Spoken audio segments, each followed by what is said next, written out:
வணக்கம், this is UV style. அவங்களுடைய யுவராஜ். இன்றைக்கி நம்ம வீடியோவில் என்ன பார்க்க போகிறோம்னா, யூபிஎஸ்சினா என்ன, டிஎன்பிஎஸ்சினா என்ன, ரெண்டுக்கும் என்ன வித்தியாசம் அப்படிங்கிறத பற்றி தான் பார்க்க போகிறோம். இன்றைக்கி நம்ம நாட்டில் 60% பேர் வந்து பார்த்திங்கன்னா கவர்மெண்ட் ஜாப் வாங்கணும், அரசு வேலை வாங்கணும், அப்போ தான் வந்து பார்த்திங்கன்னா ஜாப் செக்யூரிட்டி, அப்போ தான் வந்து பொண்ணு கொடுப்பாங்க அப்படிங்கிற ஒரு நிறையா மித்ஸ் அண்ட் ஃபேக்ட்ஸுக்கு நடுவில் தான் இருக்காங்க. ஆனால் இந்த கவர்மெண்ட் ஜாப் செக்யூர் பண்ணணும் அப்படிங்கிற ஆசையெல்லாம் தாண்டி ஃபர்ஸ்ட் ஆஃப் ஆல் என்னென்ன ரூட்டெல்லாம் இருக்குது அப்படின்னு தெரிஞ்சு வச்சுக்கிட்டிங்கன்னா உங்களுடைய சக்ஸஸை நோக்கி நீங்கள் எடுத்து வைக்கிற ஸ்டெப் கான்ஃபிடென்ட்டாக இருக்கும்.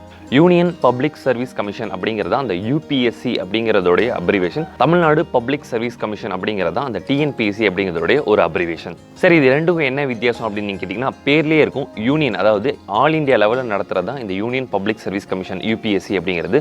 அண்டு டிஎன்பிஎஸ்சி தமிழ்நாடு நம்ம ஸ்டேட் லெவலில் நடத்தக்கூடிய ஒரு எக்ஸாம் தான் இந்த TNPSC Tamil Nadu public service commission அப்படின்னு சொல்கிறது. இந்த ரெண்டு எக்ஸாமில் ஏதோ ஒரு எக்ஸாமை கிளியர் பண்ணி ஜாப் போஸ்டிங் அடிக்கிறாங்க பார்த்தீங்களா, அவங்க வந்து கண்டிப்பாக ஒரு சொசைட்டியில் ஒரு நல்ல ரெஸ்பெக்டோட ஒரு நல்ல ஒரு செக்யூர்டு ஜாபான பொசிஷனில் கண்டிப்பாக இருப்பாங்க. பட் இருந்தாலும் இந்த ரெண்டு எக்ஸாம்ஸில் நம்ம எது ப்ரிஃபர் பண்ணலாம், நமக்கு எது வந்து சூட் ஆகும் அப்படிங்கிறது ஒரு சின்ன சின்ன டிஃப்ரென்ஸ் மூலிமா நம்ம வந்து டிசைட் பண்ணலாம்.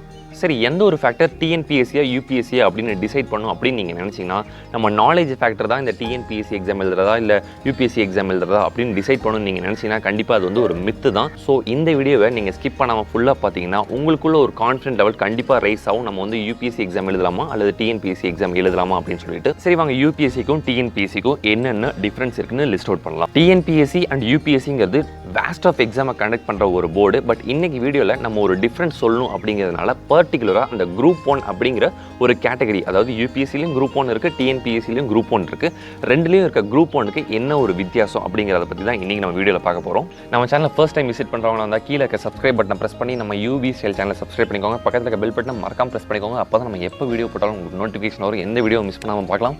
வாங்க வீடியோக்குள்ள போகலாம். ஃபர்ஸ்ட் கேட்டகரி ஆஃப் டிஃபரன்ஸ் வந்து பார்த்தீங்கன்னா டைப் ஆஃப் எக்ஸாம். இது வந்து ஒரு ஆல் இண்டியா எக்ஸாம். இது union public service commission India முழுக்க எழுதுவாங்க. காஷ்மீர்லேருந்து கன்னியாகுமரி வரைக்கும், இந்தாண்ட குஜராத்லேருந்து அந்தாண்ட அஸ்ஸாம் வரைக்கும் இருக்கக்கூடிய அத்தனை கேண்டிடேட்ஸுமே இந்த யூபிஎஸ்சி எக்ஸாம்ஸை எழுதுவாங்க. பட் இந்த TNPSC Tamil Nadu public service commission exam வந்து பார்த்தீங்கன்னா தமிழ்நாடு ஸ்டேட் லெவலில், நம்மளுடைய ஸ்டேட், அதாவது சென்னையிலேருந்து கன்னியாகுமரி வரைக்கும் இருக்க அத்தனை கேண்டிடேட்ஸுமே எழுதலாம். அண்ட் அது மட்டும் இல்லாமல் அதர் ஸ்டேட் கேண்டிடேட்ஸும் வந்து பார்த்தீங்கன்னா அவங்களுக்கு வந்து ஒரு இடஒதுக்கீடு இருக்குது, ஒரு ரிசர்வேஷன் இருக்குது இந்த டிஎன்பிஎஸ்சியில் அப்படின்னு சொல்லிட்டு ஒரு சில சட்டத்திட்டங்கள் இப்போ கொண்டு வந்திருக்காங்க.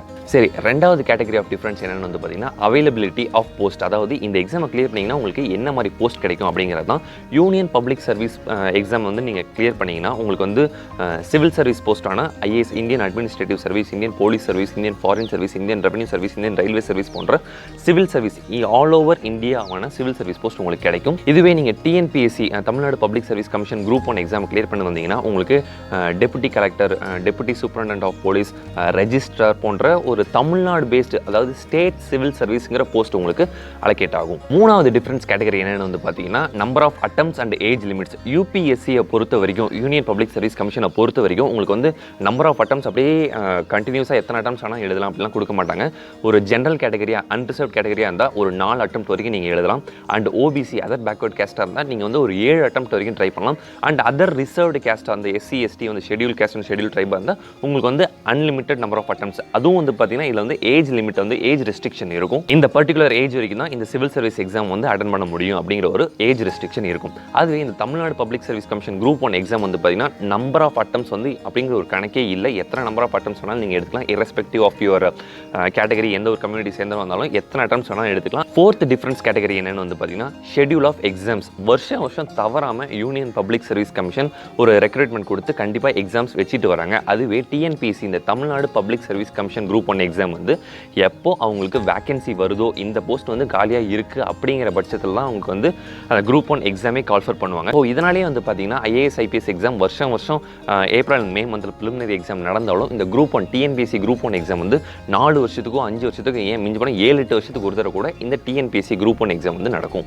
அடுத்த ஒரு டிஃபரன்ஸ் கேட்டகரி என்னென்னு வந்து பார்த்தீங்கன்னா எக்ஸாம் பேட்டர்ன். இந்த யூபிஎஸ்சி ஆகட்டும் டிஎன்பிஎஸ்சி இந்த ரெண்டுமே குரூப் 1 எக்ஸாமில் சேம் எக்ஸாம் பேட்டர்ன் தான். ஃபர்ஸ்ட் ப்ரிலிமினரி எக்ஸாம் ஆப்ஜெக்டிவ் டைப்பில், அண்ட் ரெண்டாவது மெயின் எக்ஸாம் டிஸ்கிரிப்டிவ் டைப்பில், அண்ட் மூணாவது பர்சனல் இன்டர்வியூ, அதாவது ஃபேஸ் டு ஃபேஸ் இன்டர்வியூ வந்து நடக்கும். எது இந்த யூபிஎஸ்சிலும் சரி இந்த டிஎன்பிஎஸ்சியும் சரி இந்த ஒரு விஷயத்தில் எந்த ஒரு வித்தியாசமும் இல்லை. எக்ஸாம் பேட்டர்னை பொறுத்த வரைக்கும் ரெண்டு போர்டுமே சேம் பேட்டர்னை தான் யூஸ் பண்ணுறாங்க. நெக்ஸ்ட் டிஃபரன்ஸ் கேட்டகரி என்னன்னு வந்து பார்த்தீங்கன்னா எக்ஸாம் பேட்டர்னை விட்டுருங்க. அடுத்து இந்த question pattern and nature of syllabus எப்படி இருக்கும் அப்படின்னு கேட்டிங்கன்னா யூபிஎஸ்சியில் யூனியன் பப்ளிக் சர்வீஸ் கமிஷன் வந்து ஒரு ஸ்டாண்டர்டான ஒரு நேஷன் வைடு ஒரு இன்டர்நேஷனல் வைடு ஜாகிரஃபின்னு எடுத்துக்கிட்டிங்கன்னா national geography and international geography, எக்கனாமிக்ஸ்னு எடுத்துக்கிட்டிங்கன்னா nationwide economics and worldwide economics அப்படிங்கிற ஒரு வேர்ல்டு வைடு டாபிக்ஸ் வந்து கவர் பண்ணுற மாதிரி தான் இந்த யூபிஎஸ்சி இருக்கும். அதுவே வந்து இந்த தமிழ்நாடு பப்ளிக் சர்வீஸ் கமிஷன் நடத்துகிற அந்த எக்ஸாம்ஸ் வந்து பார்த்திங்கன்னா நேஷன் வைடு, அதில் பர்டிகுலராக தமிழ்நாடோட கான்ட்ரிபியூஷன் என்ன அப்படிங்கிறத பற்றி தான் நிறைய டாபிக்ஸ் வந்து கவர் ஆகும். அண்ட் கொஷின்ஸோட ஸ்டாண்டர்ட் வைஸ் கம்பேர் பண்ணிங்கன்னா டிஎன்பிசி தமிழ்நாடு பப்ளிக் சர்வீஸ் கமிஷனோடைய ஸ்டாண்டர்டை விட யூபிஎஸ்சி யூனியன் பப்ளிக் சர்வீஸ் கமிஷனோட ஸ்டாண்டர்ட் அதிகமாக இருக்கும். இங்கே தமிழ்நாட்டில் ஃபேக்சுவல் கொஷின் அதிகமாக உங்களுக்கு கேட்குறாங்கன்னா இங்கே கான்செப்சுவல் கொஷின் அதிகமாக உங்களுக்கு கேட்பாங்க யூபிஎஸ்சியை பொறுத்த வரைக்கும். ஸோ அதனாலேயே டிஎன்பிசி எக்ஸாமை கம்பேர் பண்ணும்போது யூபிஎஸ்சி எக்ஸாம் ரொம்பவே கஷ்டம் அப்படின்னு சொல்கிறாங்க. என்னுடைய ஃப்ரெண்டு சீனியர் ஒருத்தங்க ஒரு யூபிஎஸ்சி எக்ஸாமுக்கு வந்து ப்ரிப்பேர் பண்ணிட்டு இருக்காங்க. அவங்களுடைய மைண்ட் செட்டில் நான் வந்து ஒரு தடவை கேட்டேன் டிஎன்பிஎஸ்சிக்கும் யூபிஎஸ்சிக்கும் என்ன டிஃப்ரென்ஸ் அப்படின்னு கேட்டதுக்கு அவங்க ஒரு சிம்பிளாக ஒன்று சொன்னாங்க. அவங்க தான் இந்த மேட்ரு சொன்னாங்க. என்னென்னா டிஎன்பிஎஸ்சியை பொறுத்த வரைக்கும் ஃபேக்சுவலான ஒரு கொஷின்ஸ் தான் கேட்பாங்க அண்ட் யூபிஎஸ்சியை பொறுத்த வரைக்கும் கான்செப்சுவலான ஒரு கொஷின் தான் கேட்பாங்க. சரி, இது ஒரு எக்ஸாம்பிள் வச்சு சொல்லணும்னா தமிழ்நாட்டிலே மிக உயரமான கோபுரம் எது அப்படின்னு ஒரு கொஷின் கேட்டாங்கன்னா அந்த கொஷின் டிஎன்பிஎஸ்சி அதாவது Tamil Nadu public service commission group 1ல் கேட்கக்கூடிய ஒரு கொஷின் தான் இது. தமிழ்நாட்டில் மிக உயரமான கோபுரம் எங்கே இருக்குது அப்படிங்கிறது. இதே கேட்டகரியில் யூபிஎஸ்சி எக்ஸாமில் அவங்க கொஷின் கேட்கணும் அப்படின்னு டிசைட் பண்ணிட்டாங்கன்னா கான்செப்சுவலாக எப்படி போவாங்கன்னு கேட்டிங்கன்னா தமிழ்நாட்டில் இருக்க உயரமான கோபுரத்தோடைய பேர் அவங்களே சொல்லிடுவாங்க. கொஷின்லேயே அந்த கோபுரத்தோட பேர் இருக்கும். ஆனால் அந்த கோபுரத்தோடைய சிறப்பம்சம்னு இன்றைக்கும் சொல்லப்படுற விஷயம் என்ன அப்படின்னு சொல்லிட்டு 4 ஸ்டேட்மெண்ட் கொடுத்து கீழே ஆப்ஷனில் எந்த ஸ்டேட்மெண்ட்லாம் கரெக்டு அப்படிங்கிற மாதிரி கொஸ்டின் இருக்கும். ஒரு கொஸ்டின் நீங்கள் அட்டன் பண்ணணும்னாவே கிட்டத்தட்ட 5-6 விஷயத்தை தெரிஞ்சு வச்சிருக்கணும். இதுதான் யூபிஎஸ்சி பொறுத்த வரைக்கும் இருக்க ஸ்டாண்டர்ட். ஆனால் டிஎன்பிசியில் சில factual information list of factual information நீங்கள் கலெக்ட் பண்ணி பைகவுட் பண்ணிங்கனாவே இந்த டிஎன்பிசி எக்ஸாம் கிளியர் பண்ணுறதுக்கு ஒரு பெரிய ஒரு ஹெல்ப்ஃபுல்லாக இருக்கும்.